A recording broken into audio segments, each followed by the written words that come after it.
Hello, my dear friends. My name is Dr. Caffey, and I am the lead consultant at Caffey and Associates. We specialize in four HR dimensions. Number one is driving organizations' performance to a whole new level. Number two is accelerating major transformations, enabling the organizations to profit from changing economic and technological landscape. Number three is result-oriented leadership development, ensuring business continuity and consistent success. Number four is senior level local and international staffing solutions based on absolute confidentiality and trust. Please connect with us if you wish to know more about us or any of our programs. Now, coming back to our topic of Performance Management System Information Series, we discussed in our previous episode that the performance management systems that work fantastically well for private sector organizations do not fit the glove of public sector organizations. Due to the difference in diversity of their respective stakeholders, difference in the requirements and the output as well as the infrastructure in which private and public sector organizations operate. We discussed in previous episodes various performance management models and we concluded that performance prism model proposed by Andy Neely, Chris Adams and Mike Kennelly published in 2002 in their paper titled as the performance prism. The scorecard for measuring and managing business success is worth consideration for public sector organizations as it recognizes the existence of diverse stakeholders and requires them to ensure and quantify their contribution. Andy Neely, Chris Adams, and Mike Kennelly recognize the importance of stakeholder mapping, just like John Cotter, a mastermind behind the change management philosophy. Let us now look at this angle from the first to fourth wheel perspective discussed earlier, which simply means all wheels will have to be seen through the performance prism. This will highlight the complexity of the performance management program in the public sector, some of which have already been discussed earlier. Now, each of these stakeholders has different needs.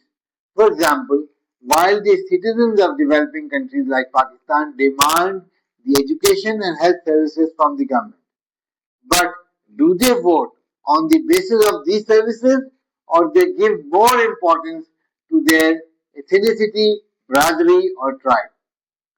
Also, we, the citizens as a group, are willing to pay taxes or most of us will evade taxes as in the past. While it is the responsibility of the bureaucracy to provide services to the citizens of Pakistan, but the citizens have also something to contribute. The result will be a compromise on part of both parties and the journey will be slow. Likewise, the political leaders demand performance from the bureaucrats, but do they celebrate and reward performance or their own agendas, like corrupt practices and nepotism? Here, bureaucracy is required to give political leaders the performance that they desire. But in return, the bureaucracy also has a right to demand contribution from political leaders through their commitment to the well-being of the civil service officers and rewards for those who do well in terms of their performance. Judiciary, another stakeholder, has to amend the laws to give room to performance-based consequence, not the rewards and promotions based on service or seniority or connection.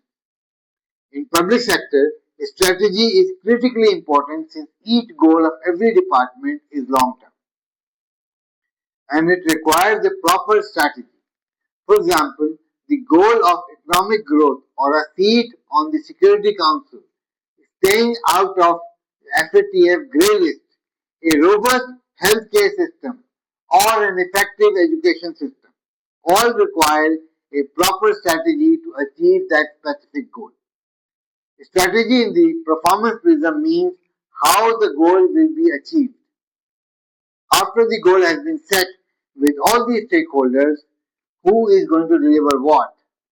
Suitable strategies have to be defined with specific milestones to be achieved along the way to determine whether they have the right business processes to support the strategy.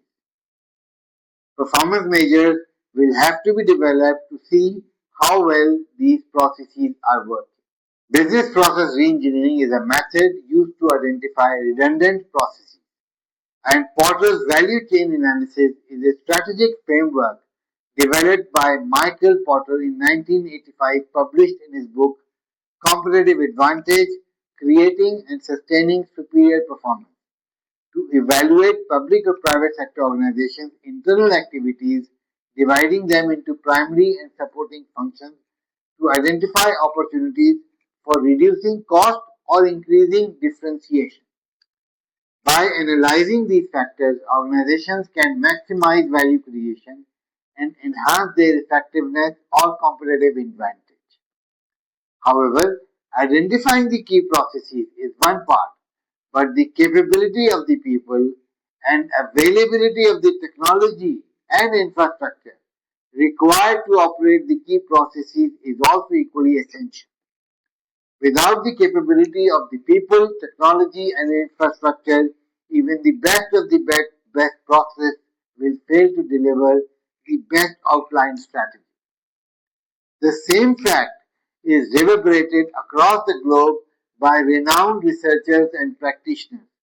Most notably among them is John P. Cotter, professor of leadership at Harvard Business School in Boston. He writes in his book Leading Change, published in 1995-1996, and reiterates in his other books and articles that change is really, really hard. In fact, 70% of all change efforts fail. Professor John P. Cotter also explains in his book how can we pull off a major transformation such as implementing a robust and effective performance management program across the public sector domain of developing countries like Pakistan. His 8-step model is most effective in pulling off this kind of transition. Interesting to note is the fact that he also claims his 8-step model like wheels, which have to be put in motion simultaneously, and each step has to be given equal attention. Otherwise, the change effort is bound to fail. In fact, a less perfect performance management system can work, but a hasty deployment will surely fail. I would therefore strongly recommend that the 8 steps of successful transformation proposed by Professor John P. Cotter must be adopted if and when a performance management system is to be deployed for the public sector in developing countries like Pakistan. Book your appointment now through our website cafe.com.pk or email us at info@cafe.com.pk.